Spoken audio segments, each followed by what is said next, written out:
A Real Bus está de volta à estrada. Uma volta responsável e controlada, seguindo todo o protocolo de higiene recomendado pelas autoridades de saúde. Uso obrigatório de máscaras, álcool em gel para todos, higienização completa dos ônibus e renovação do ar a cada minuto durante o trajeto. Se o seu destino for João Pessoa, Campina Grande, São João do Cariri, Serra Branca, Sumé, Monteiro, São José dos Cordeiros ou São Sebastião do Umbuzeiro, conte com a gente. Mesmo em tempos desafiadores, o compromisso da Real Bus é com a sua satisfação.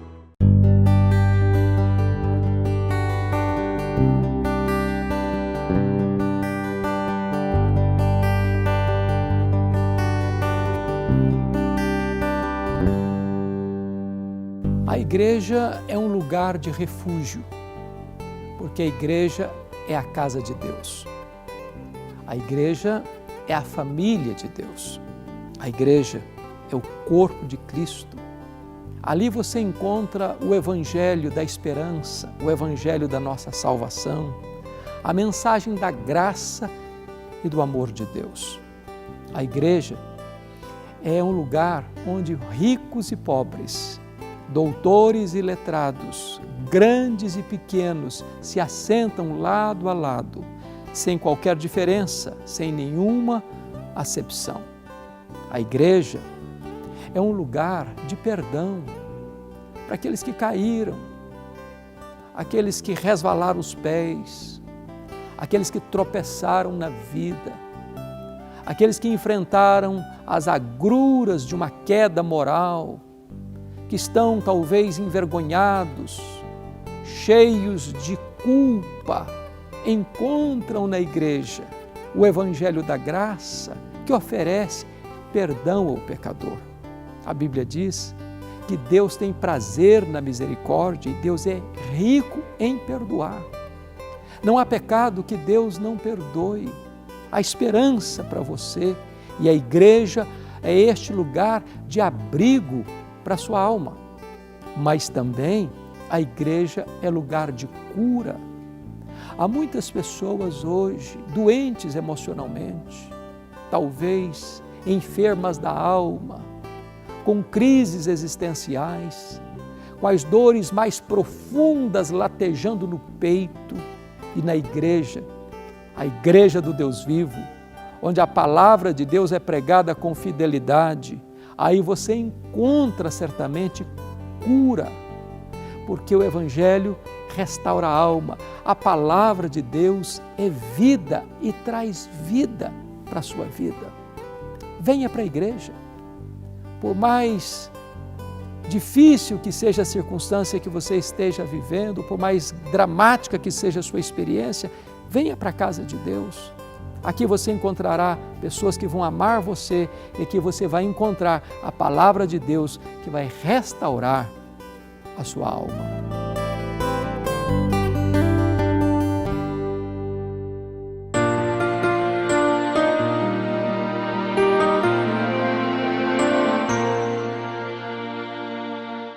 Louvamos a Deus por essa palavra que acabamos de ouvir, da letra à palavra com o reverendo Hernandes Dias Lopes.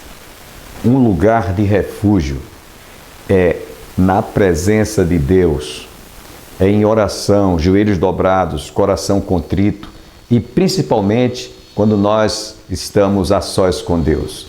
Esse sim é o lugar de refúgio. Davi nos diz no Salmo 46, Deus é o nosso refúgio e fortaleza, socorro bem presente na tribulação, nas angústias, nas perseguições, nos momentos mais difíceis pelos quais nós passamos. E eu espero que você tenha, nesse iniciozinho do programa, sido profundamente enriquecido e abençoado da letra à palavra. Um lugar de refúgio. O salmista, ainda no Salmo 91, nos diz que nós estamos abrigados debaixo das potentosas mãos de Deus. Debaixo das suas asas, nos sentiremos seguros e abrigados. Portanto, grave no seu coração essa breve reflexão. Hoje estamos mais uma vez iniciando a semana, segunda-feira, 25 de janeiro. Hoje comemora-se o dia do carteiro e também dia dos correios.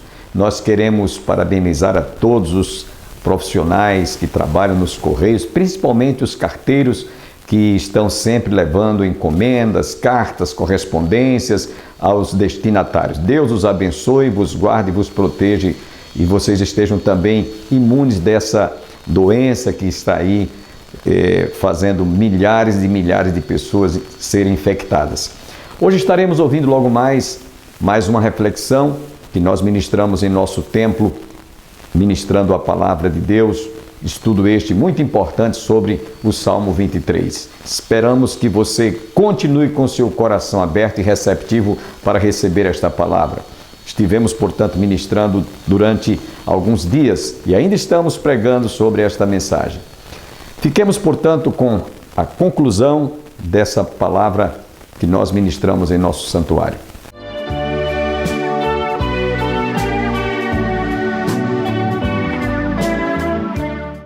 Que o levou, no caso o imperador Diocleciano, a condená-lo à morte. Levaram-no para um campo aberto e os arqueiros da Mauritânia o flecharam, dando-o por morto.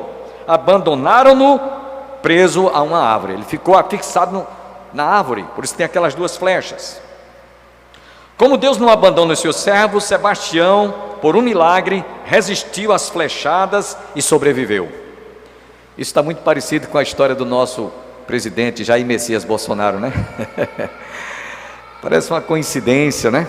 Que coisa, né?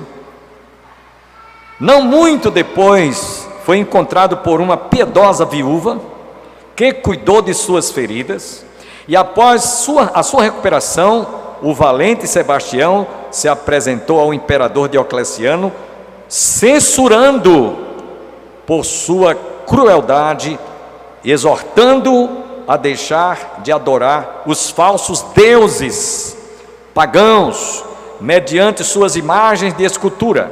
O imperador ficou estarrecido ao ver em sua presença aquele que ele cria estar morto. Preso novamente, foi açoitado até morrer.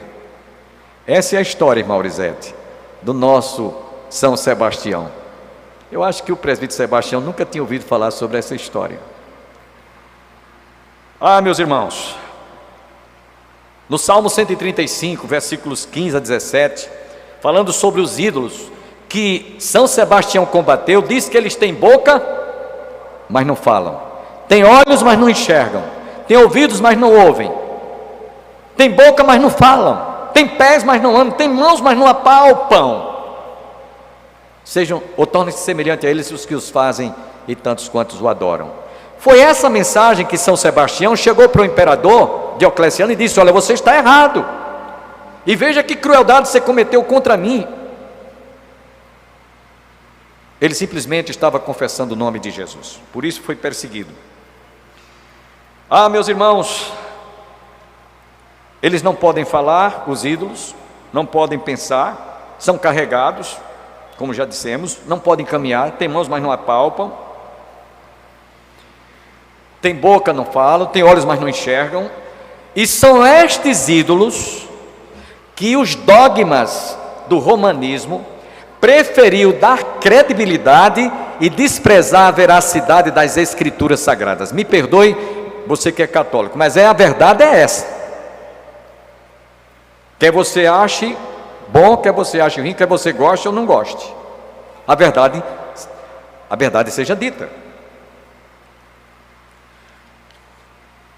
O nosso povo hoje vive cheio de crendices, de superstições, em busca de algo que possa preencher o vazio do seu coração. E eles encontram às vezes nos ídolos, encontram às vezes nos dogmas. Lamentavelmente. Eu tenho aqui um folhetinho que é uma relíquia. Isso aqui foi produzido, acho que nos anos 60, veja quanto tempo faz. E aqui esse folhetinho diz: origem dos dogmas e inovações da Igreja Romana. E ele diz aqui muitos destes dogmas que hoje são cridos, são defendidos por muitos religiosos. E eu tenho outro folhinho também, que é uma relíquia que eu guardo, do ano de 1955, aqui no finalzinho, já está com a paginazinha amarelada de tão velhinho que é. E ele diz assim: 15 razões porque não sou católico romano. A primeira delas é porque disse Jesus: examinar as Escrituras Sagradas. Se é pelo intermédio das Escrituras Sagradas, mediante os ensinos de Jesus, que uma vez aceitando, alcançamos a salvação, exclui-se, portanto, que seja pela igreja ou pela religião. Segundo, não sou católico romano, porque sendo a religião cristã fundada por Jesus Cristo, foi durante os primeiros 3 séculos divulgada sem modificações, sem acréscimos, mas dali para cá surgiram novas doutrinas, falsificações de toda sorte de cerimônias estranhas do Novo Testamento. Mudaram a verdade de Deus em mentira e honraram e serviram mais a criatura do que o Criador, que é bendito eternamente. Paulo, escrevendo aos Romanos, capítulo 1, versículo 25, diz isso. Não sou católico romano, porque atendendo ao pedido de Jesus, no que ele disse, examinar as Escrituras, razão porque não encontrei, e você também não vai encontrar em nenhuma página, em nenhuma parte das Escrituras, alguma coisa contrária a esses ensinamentos. Não sou católico romano porque não encontrei uma mensagem do Novo Testamento que mostre alguns dos apóstolos diante de um altar incensando imagens. Razão porque não encontrei é que o culto das imagens foi decretado pelo segundo concílio de Nicéia no ano 787 depois de Cristo. Quinto, não sou católico romano porque não encontrei um trecho do Novo Testamento que fale em ter havido na igreja primitiva alguma procissão eucarística. Razão porque não encontrei é que começou em 1360 depois de Cristo. Veja quantos dogmas foram enxertados. Eu falei alguns deles na última vez que ministramos essa palavra. Não sou católico romano, porque não encontrei na Bíblia Sagrada um mandamento que proíba o casamento dos ministros da religião. Antes, pelo contrário, a Bíblia diz: crescei e multiplicai-vos, enchei e povoai a terra. Esse decreto foi no ano 1074 depois de Cristo. Foi enxertado isso aí. Não sou católico romano porque não encontrei nas Escrituras Sagradas a palavra purgatório. Já falamos também sobre isso.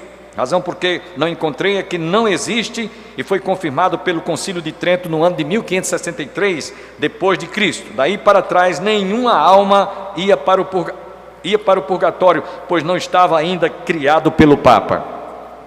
Interessante, né?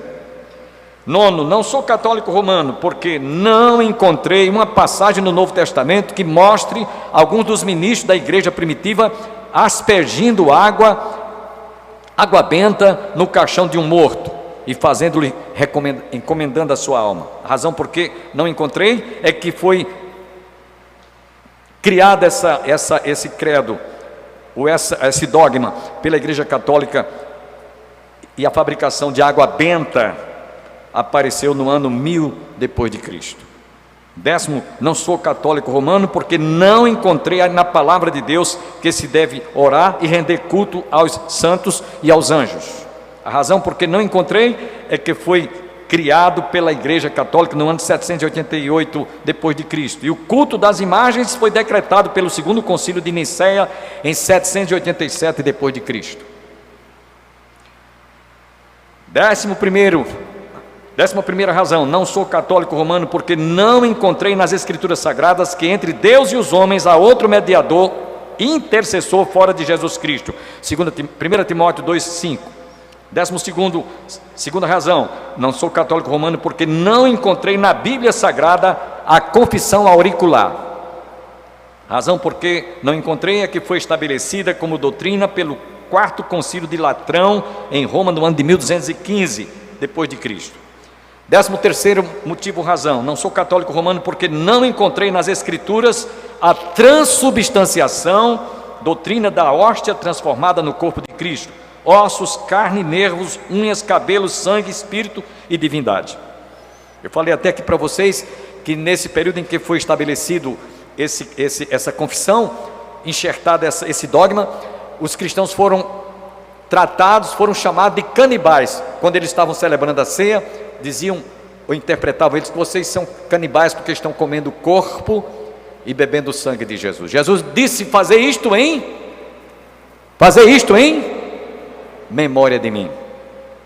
Razão porque não encontrei é que esta invocação foi dada no concílio de Latrão no ano de 1215 depois de Cristo. 14º, penúltimo, não sou católico romano porque a Bíblia diz que se alguém ouvir as palavras deste livro viverá, mas se alguém lhes acrescentar alguma coisa, Deus fará vir sobre ele as pragas escritas neste livro, e se alguém tirar quaisquer palavras do livro desta profecia, Deus tirará a sua parte da árvore da vida e da cidade santa. Apocalipse 22, verso 18 e 19, Deuteronômio capítulo 4, verso 2, versos 12 e verso 32 e Provérbios 36. Provérbios 15, 25 diz: para o entendido há o caminho da vida que o leva para cima a fim de evitar o inferno embaixo.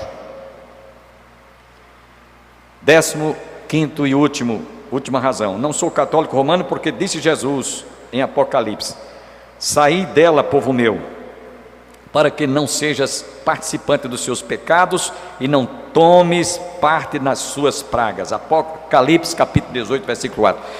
Alguém pode até dizer assim: o senhor está interpretando um texto aludindo à Igreja Católica.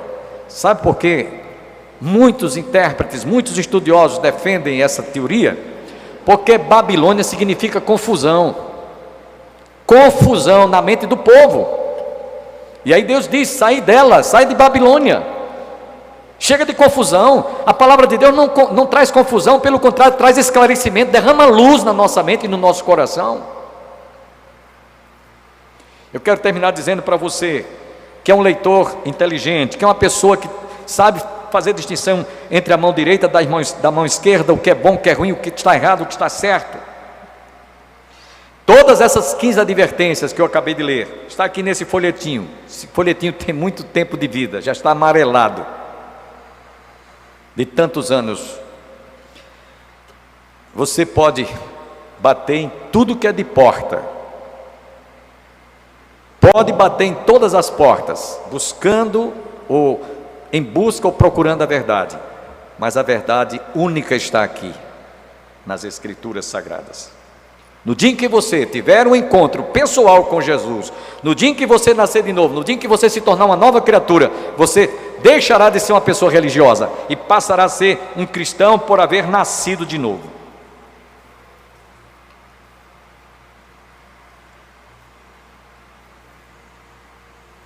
Eu quero dizer para vocês, há muita coisa que eu podia falar nessa noite. Nós temos a padroeira do Brasil, chamada Nossa Senhora, e todos os anos, aos 12 de outubro, acontecem em todo o Brasil as festas e solenidades alusivas a Nossa Senhora, tida como protetora e padroeira do povo brasileiro. A Bíblia diz diferente: bem-aventurada é a nação cujo Deus é o Senhor. A Bíblia não diz que é Maria, nem fulana, cicrana ou beltrano, que é o padroeiro, é Deus. Bem-aventurada é a nação cujo Deus é o Senhor. Nós temos um presidente hoje que disse: Deus acima de tudo, a família acima de tudo, Deus acima de todos. Um homem que tem um temor a Deus, um homem que realmente procura mostrar aquilo que ele crê, não em dogmas, mas naquilo que está escrito nas Escrituras Sagradas. Aliás, o lema da sua eleição foi essa, João 3, versículo 30, João 11, 38. Conhecereis a verdade e a verdade vos libertará. Se pois o Filho do Homem vos libertar, verdadeiramente sereis livres. Conhecereis a verdade e a verdade vos libertará.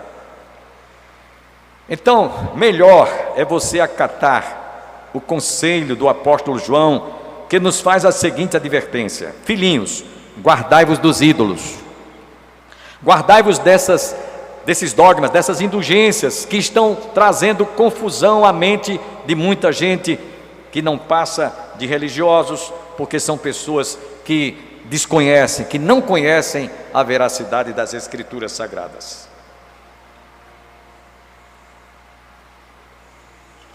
No ano de 1517, houve a chamada Reforma Protestante, 31 de outubro. Deus nos deu o privilégio. Algumas irmãs aqui da igreja que me acompanharam, a irmã Cícera, a irmã Aurizete Nóbrega, nós tivemos no berço da Reforma Protestante, em Heidelberg, na Alemanha,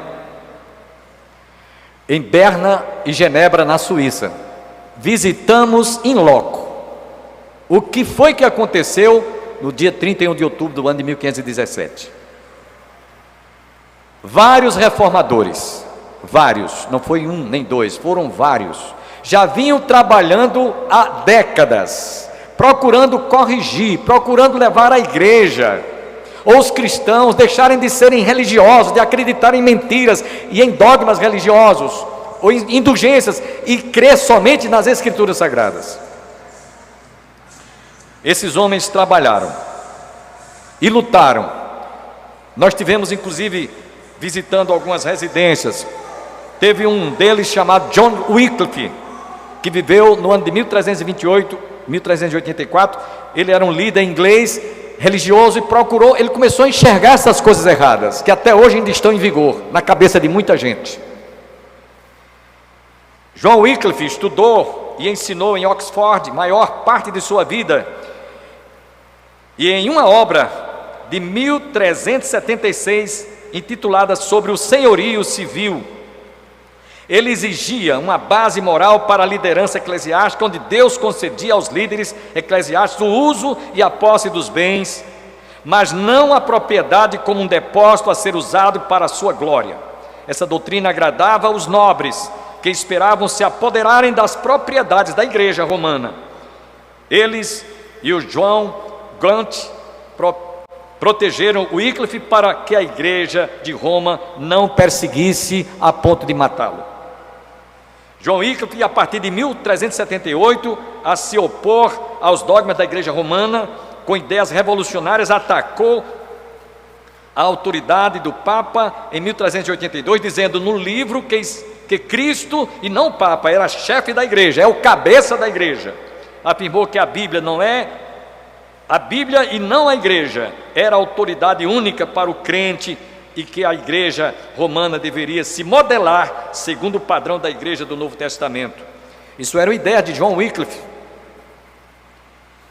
As habilidades de John Wycliffe, estou terminando com esse personagem, influenciaram na preparação do caminho para a reforma na Inglaterra. John Hus, em 1373, 1415, também foi um outro grande líder. Quando Ricardo II da Inglaterra se casou com Ana de Boêmia, os estudantes desta região começaram a se dirigir à Inglaterra para estudar. E John Wycliffe, depois de muito tempo, foi condenado. As suas ideias, como as de John Wycliffe e de John Hus, foram condenadas com o se recusasse a se relatar. Ou seja, ele foi queimado na fogueira por ordem do concílio, mas seu livro de Eclesia sobreviveu. Homens que pagaram caro, pagaram com a própria vida. E aí isso nos lembra o que está escrito lá em Hebreus, no capítulo 12, quando nos fala que o escritor sagrado diz que havia uma tão grande nuvem que o rodeava, e ele estava falando aos mártires que ele descreve no capítulo 11, os chamados heróis na fé, os quais deram a sua própria vida. Alguns foram até cerrados pelo meio, mas não negaram o nome de Jesus. Savonarola foi um outro, 1452 a 1498. Wycliffe, John Hus e Savonarola foram estigmatizados como hereges que colocaram a Bíblia como primeiro padrão de autoridade.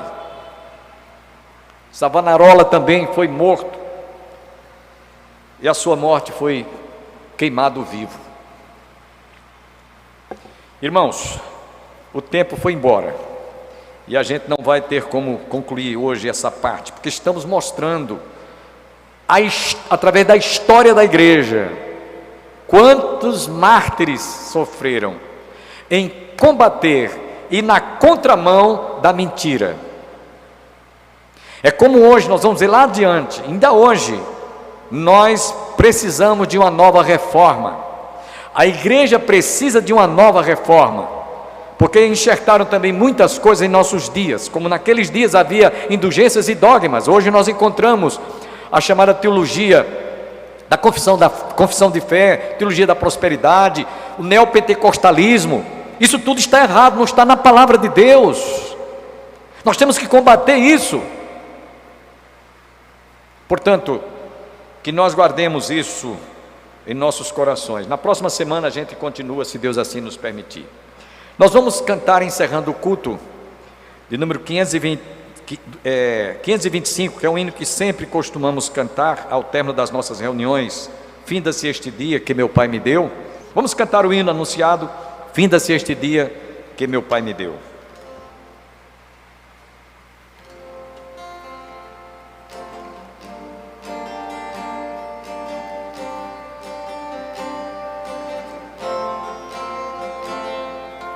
Finda-se este dia que meu Pai me deu, sombras vespertinas cobrem já os céus.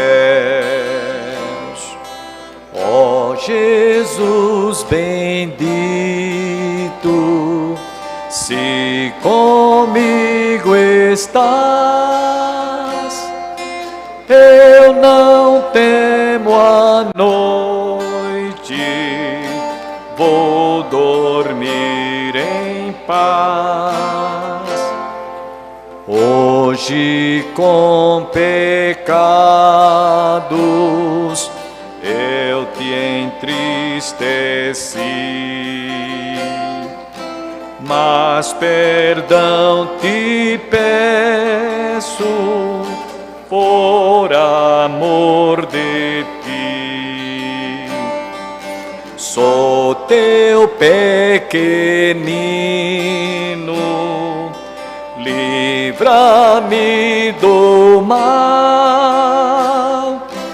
e em sossego alcanço pouso natural. Guarda o marinheiro no violento mar, e ao que sofre dores queiras confortar. Ao tentado estende tua mão, Senhor. De pé todos. Manda ao triste aflito o Consolador.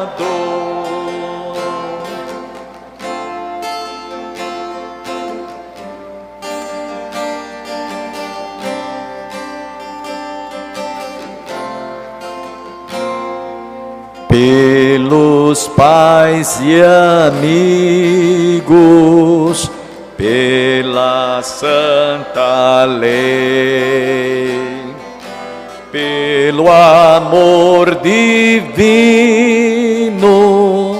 graças te darei. Ó Jesus, aceita minha petição e seguro durmo sem perturbação. Deus o abençoe grandissimamente e esperamos estarmos juntos amanhã, se Deus assim nos permitir.